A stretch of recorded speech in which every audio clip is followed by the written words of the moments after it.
सहनाववतु सहनौ भुनक्तु सह वीर्यं कर्वावहै तेजस्विनावधीतमस्तु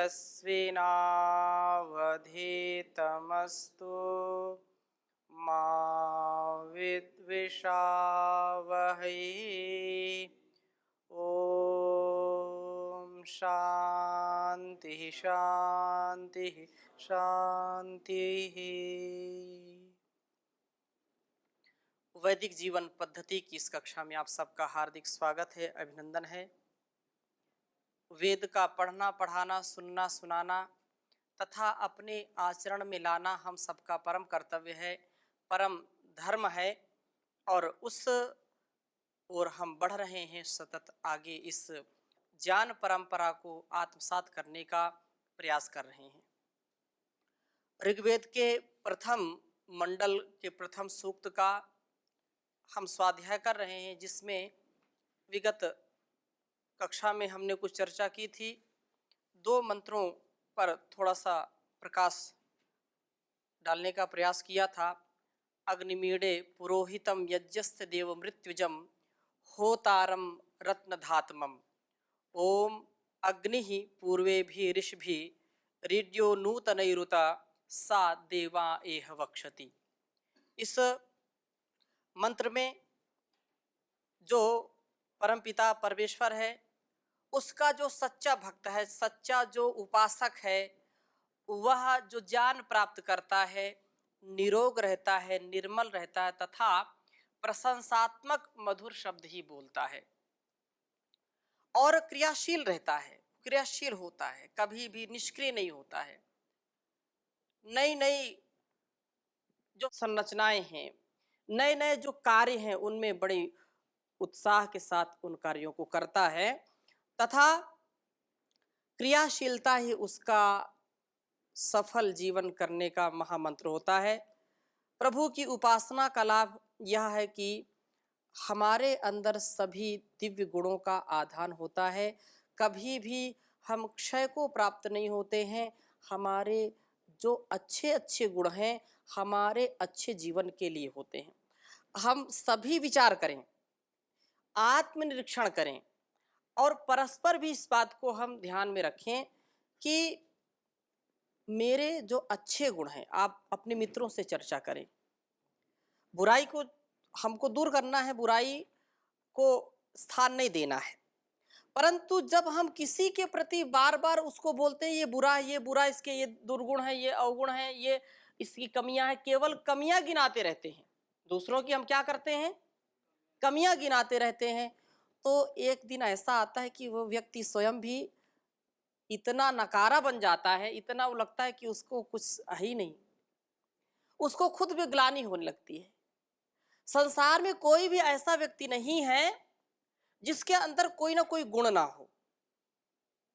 तो परमात्मा का जब सानिध्य है, परमात्मा की शरणागति प्राप्त है, गुरु सत्ता की शरणागति हमको मिली है, तो ऐसे समर्थ गुरुओं का, आचार्यों का सानिध्य पा करके मैं इस बात को प्रबल रूप में आपके सामने रख रहा हूं कि हमारे अंदर की जो अच्छाई है, आप चर्चा करिए कि चलो माना कि मेरे अंदर बहुत सारी कमियां हैं। अगर कोई कहता है तुझको तो ये भी नहीं आता, ये भी नहीं आता, पढ़ना नहीं आता, बैठना नहीं आता, खाना नहीं आता, व्यवहार नहीं आता, उसको आप पूछो प्रेम से कि आप मेरी एक अच्छाई बताइए, मेरे अंदर एक गुण क्या है वो बताइए। वो बताएगा आपको ये आपका गुण है। तो बस उसी गुण को आप पकड़ लीजिए, उसी गुण को पकड़ लीजिए और उस पर धीरे धीरे आप चलना आरंभ कर दीजिए और उसको बढ़ाते जाइए, बढ़ाते जाइए।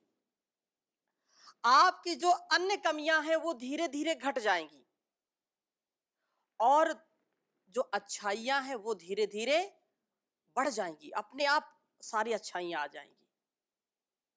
ये बहुत बड़ा साधन है अपने आत्मनिर्माण का। दूसरे शिकायत करते हैं, ठीक है, स्वीकार कर लीजिए, परंतु अपने आप को कभी भी कुंठित मत करिए, कभी भी आत्मग्लानि में मत जाइए।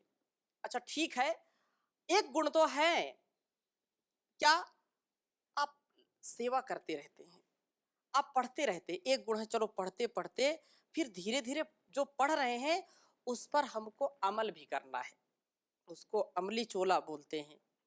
हाँ? कि जो पढ़ा सुना उसको अमल मिलाए, अर्थात उसका आचरण हम कर रहे हैं, जो कुछ पढ़ रहे हैं और आगे धीरे धीरे बढ़ रहे हैं।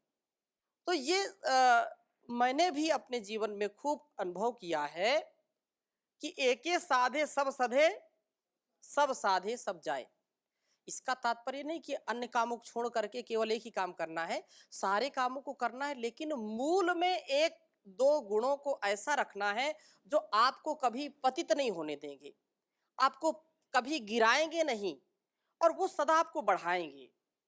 भाई सब कुछ तो है, लेकिन ये आदमी बहुत धैर्य रखता है, ये इसके अंदर प्रेम का भाव है, इसके अंदर सेवा का भाव है। चलो ठीक है, व्यक्ति का स्वभाव है, लेकिन इसके अंदर विनम्रता बहुत है, इसके अंदर ये है।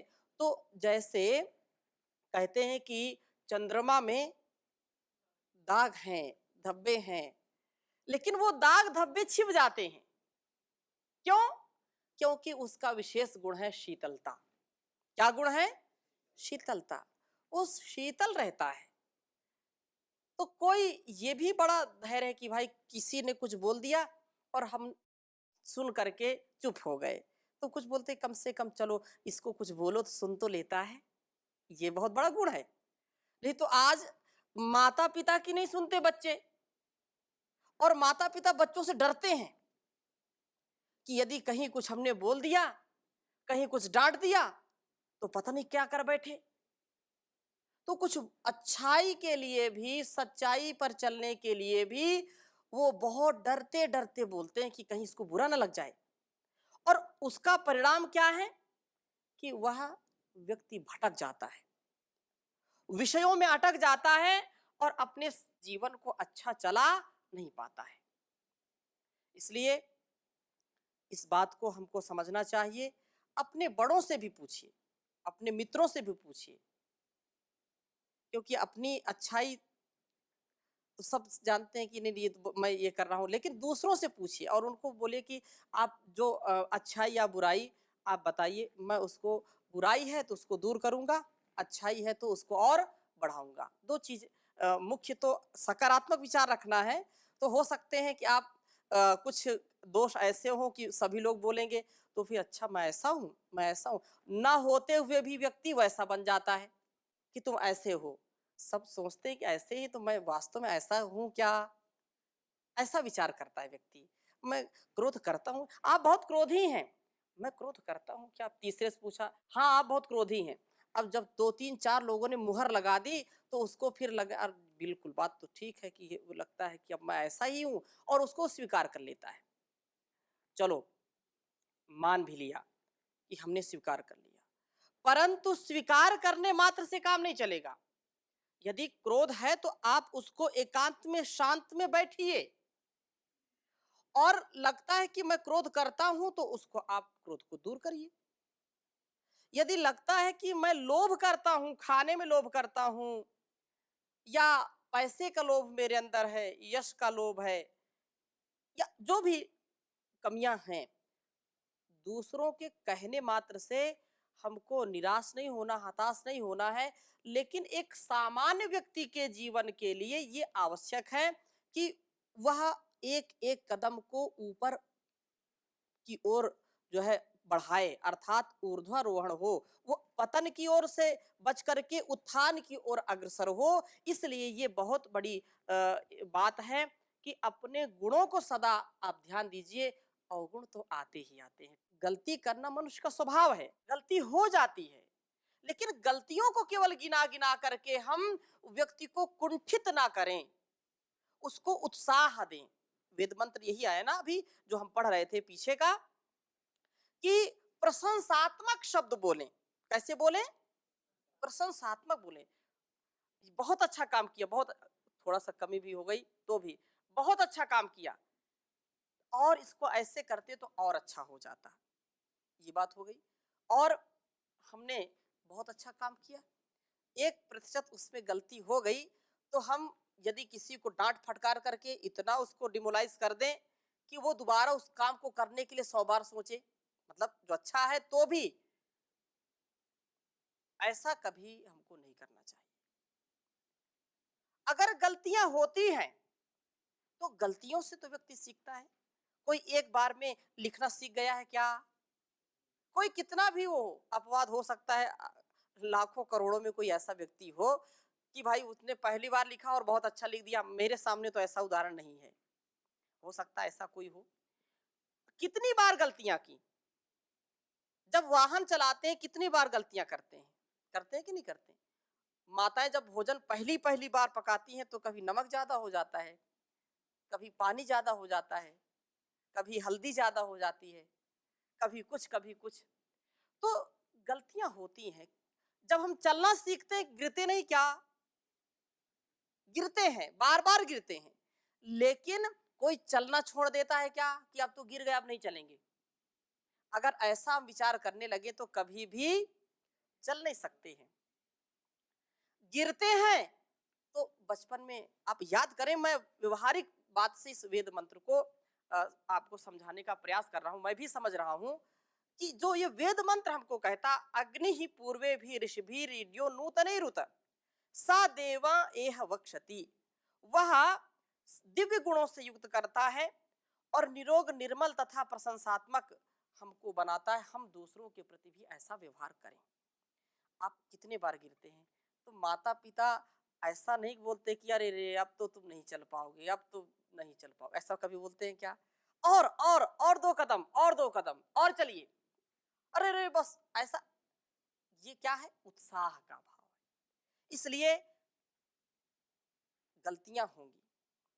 अगर गलती रुलाती है तो वह राह भी दिखाती है, बसर गलती का पुतला है, ये अक्सर हो ही जाती है, जो गलती करके पछताए उसे इंसान कहते हैं, उसे इंसान कहते हैं। पराया दर्द अपनाए उसे इंसान कहते हैं, उसे इंसान कहते हैं। तो इस सरणी से हम आगे चलें। अब आगे के वेद मंत्र को आपके समक्ष मैं प्रस्तुत कर रहा हूं कि जो सच्चा धन है, जो हमारे जीवन का धन है, उसके लिए हमको क्या करना चाहिए, उसके लिए इस वेद मंत्र में अग्नि स्तवन का उल्लेख हुआ है। मैं इसको लिख देता हूं आपके समक्ष। अग्नि सूक्त का तीसरा मंत्र, ओम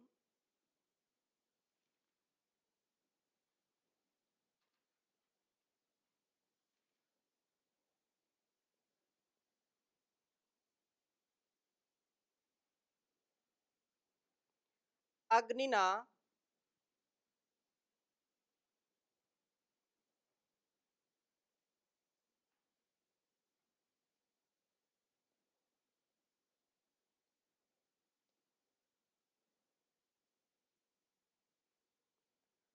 रईमश्नवत,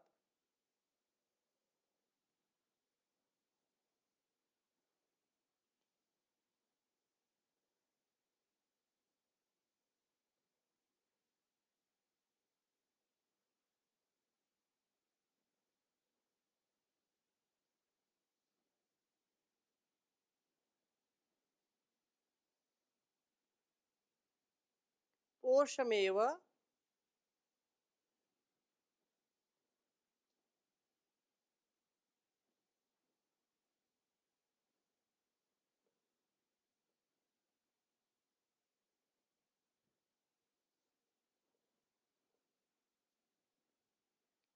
पोषमेव दिवे दिवे।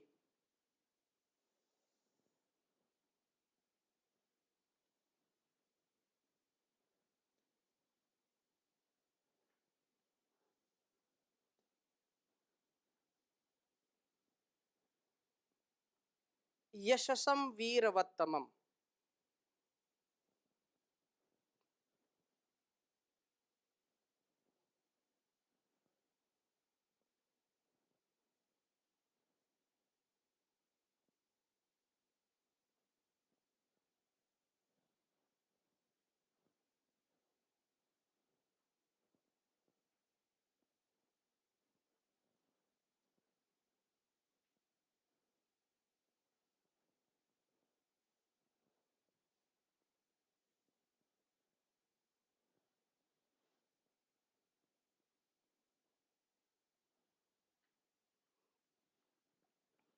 उच्चारण एक बार करेंगे।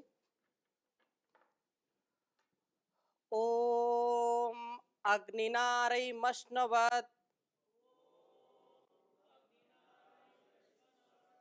पोषमेव दिवे दिवे यशसं वीरवत्तमम्। ओम अग्निनारैमश्नवत् पोषमेव दिवे दिवे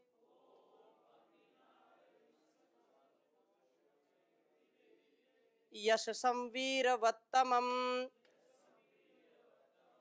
इस मंत्र में बहुत सुंदर बात कही है। पिछली कक्षा में हमने लिख दिया था और थोड़ी सी चर्चा इस पर की थी। पुनः उसी प्रसंग को मैं आगे बढ़ा रहा हूँ। ये कहा कि जो रई है, जो धन है, वयम श्याम पतयो रईणाम, ये बोलते हैं कि हम धन और ऐश्वर्यों के स्वामी होवे। हमारे जीवन में एक पल के लिए भी हताशा, निराशा और दारिद्र्य ना आए। हम दीनहीन स्थिति में कभी भी ना रहें, यह बात हमको समझाई गई। तो उस प्रभु के उपासना से मनुष्य सांसारिक दृष्टि से असफल हो जाता है, ऐसी बात कहीं देखी नहीं जाती है। कि उस परमात्मा की उपासना करने वाला जो सतत उसकी सन्निधि में रहता है, उस प्रभु का गुणगान करता है और उसकी आज्ञा के अनुसार अपने जीवन को जीता है, तो वो सफलता को न प्राप्त करे ऐसा असंभव है। हाँ, लोग की दृष्टि से कभी कभी ऐसा लगता है कि लोगों ने ऐसा बना दिया है कि जो ईश्वर भक्त होता है वो कमजोर होता है, वह बिल्कुल निर्धन होता है, गरीब होता है। ये एक कुंठा जानबूझकर लोगों ने भर दी। हमारी जो संस्कृति है वो कभी भी दीनहीन अवस्था में रहना ये कभी हमने स्वीकारा नहीं है और ना हमारी ऐसी संस्कृति रही है। पूर्ण आध्यात्मिक जीवन, पूर्ण त्यागमय जीवन, तपोमय जीवन, लेकिन उसके साथ साथ वैभव को भी हमने अपना साधन बनाया है। अब घर में खाने को नहीं और नाम रख दिया अन्नपूर्णा, इससे क्या लाभ भाई? जमीन एक गज भी नहीं, एक फीट भी उनके पास जमीन नहीं, नाम पृथ्वीपाल रख दिया, भूपाल रख दिया। कहने का आशय ये है कि जो वेद मंत्र हमको इतनी प्रार्थनाएं सिखा रहे हैं और वैसा जीवन जीने का उपदेश दे रहे हैं, क्या यह स्वीकार्य है कि हम दिनहीन स्थिति में रहें? पूर्ण ऐश्वर्य के साथ, पूर्ण त्याग के भी साथ, कि धन संपत्ति उसके कदमों में पड़ा है, उसको कोई उससे लेना देना नहीं है, विषयों के प्रति भी आसक्ति नहीं, धन संपत्ति के प्रति भी आसक्ति नहीं, पूर्ण विमुक्त जीवन, विवेकमय जीवन। तो उस व्यक्ति का जीवन कैसे असफल हो सकता है? अर्थात कभी भी वह असफल हो ऐसा नहीं हो सकता, सदा सर्वदा वो सफल ही रहता है। संसार के, लोक के दृष्टि में भले ही लगे कि ये तो असफल है, इसके पास धन नहीं है, लेकिन उसके पास ऐसा धन होता है जो सांसारिक लोगों के पास कभी होता नहीं है। वो कभी कंगाल नहीं होता, कंजूस नहीं होता है। तो यदि प्रभु की उपासना करेंगे तो क्या लक्ष्मी के दर्शन नहीं होंगे? अवश्य में होंगे। वो तो लक्ष्मीपति है। ईश्वर क्या है? लक्ष्मीपति है, विष्णु है। विश्वले व्याप्त, विष्णु किसको कहते हैं? जो समस्त संसार में कण कण में जो व्याप्त है उसको क्या कहते हैं? विष्णु कहते हैं। तो लक्ष्मी तो वहां है। इसलिए मंत्र में कहते हैं कि अग्निना, अग्नि के द्वारा, अग्नि से धन को अस्नवत प्राप्त करता है। अग्नि से क्या करता है? धन को प्राप्त करता है। अच्छा ये बताइए, अग्नि से धन कैसे प्राप्त करेंगे? ये जलती हुई अग्नि से प्राप्त करेंगे क्या? अग्नि का तात्पर्य क्या है? ज्ञान से। अग्नि का तात्पर्य ये है, पुरुषार्थ से। अग्नि का तात्पर्य ये है कि जो पूर्ण सामर्थ्य रखता है उसको हर प्रकार का ज्ञान प्राप्त करके उसको धन की प्राप्ति होती है। अतः संसार में सामान्यतः देखा गया है या देखा जाता है कि मनुष्य को कुछ अवनति की ओर जो है ले जाता है, परंतु जो धन मिलता है वो धन का बहुत लोग दुरुपयोग करते हैं। धन के अहंकार में आकर के लोगों ने अपने अहंकार को इतना बढ़ाया, धन का अहंकार इतना बढ़ गया कि उन्होंने अपने सगे संबंधी, अपने मित्रों को भी जो है बहुत प्रताड़ना दी, अपने पिता को भी। इतिहास इसके गवाह हैं। ये ऐतिहासिक जो तथ्य सत्य हैं उनको हम देखें तो धन का जो अहंकार है, धन का जो मद है, वह व्यक्ति को बिल्कुल चकनाचूर कर देता है। इसलिए वह धन जो समष्टि की सेवा में लगता है, जो संसार की सेवा में लगता है, वास्तव में वही धन श्रेष्ठ होता है, उसी व्यक्ति का जीवन श्रेष्ठ होता है। इसलिए यहाँ पर कहा कि धन तो मिलेगा, ज्ञान के द्वारा धन मिलेगा। मैंने पिछली कक्षा में भी इस मंत्र को आधार बना करके कई उदाहरण दिए थे, परंतु हम बार बार इस बात को समझें कि जो आध्यात्मिक जीवन है, जो उस अग्नि के स्वरूप को हम आत्मसात करते हैं, ज्ञानमय उस परमात्मा के आदेश को हम स्वीकार करते हैं, तो धन आ जाएगा, बल आ जाएगा, सब कुछ मिल जाएगा, लेकिन हम कभी भी अवनति को प्राप्त नहीं होंगे, सदा उन्नति की ओर जाएंगे। क्यों? क्योंकि हमारे अंदर आध्यात्म की शक्ति है, हमारे अंदर उस परमात्मा के द्वारा दी गई वेद की शक्ति है, और उस वेद की शक्ति से व्यक्ति पतित नहीं होता। वेद की शक्ति जहां पर है वहां तो उत्थान ही होता है। कुछ लोग बोलते हैं कि ये तो बहुत ज्ञानी था, बहुत विज्ञानी था, इसने ऐसा किया वैसा किया।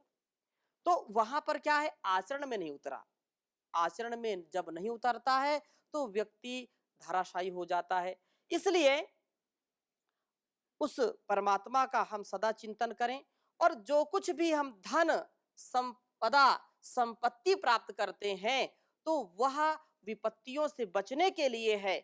हमारे संयम में, हमारी मर्यादा में चूक ना हो, इसके लिए हम सदा सजग रहें, सावधान रहें। यह जो यश है, जो कीर्ति है, सब कुछ दिलाने वाला वह परमात्मा है, और दिन रात वो हमारा पोषण कर रहा है। अच्छा एक बात बताइए, संसार में कोई ऐसा जीव नहीं होगा जिसका पोषण परमात्मा हर पल न करता हो। करता है कि नहीं करता? एक पल के लिए भी उसका जो पोषण वाला, जो पालन पोषण वाला स्वभाव है वो बंद नहीं होता। एक क्षण के लिए प्रमाद नहीं करता। यदि एक क्षण का प्रमाद हो जाए, कितने लोग यहाँ से परलोक सिधर जाएं? बोलो।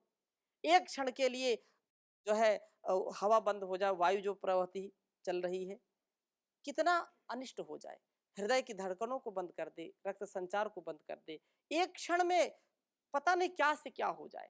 वो एक क्षण के लिए भी हमको छोड़ता नहीं है, एक क्षण के लिए भी वह हमारे से दूर नहीं होता, हमको बार बार, हजार बार, लाखों बार संभालता है। जब हम गिरते हैं तो हम गिरे नहीं, उसकी सन्निधि में सदा आगे बढ़ते रहें। इन्हीं शुभ संकल्पों के साथ यशसम जो कहा, मैं यश वाला बनूं, ऐसा हम सबको विचार करना चाहिए। यश, कीर्ति और समृद्धि के लिए उस परमात्मा की शरणागति की हम प्राप्ति करें, वेद ज्ञान को हम अपने जीवन में उतारें। ओम शांति शांति शांति।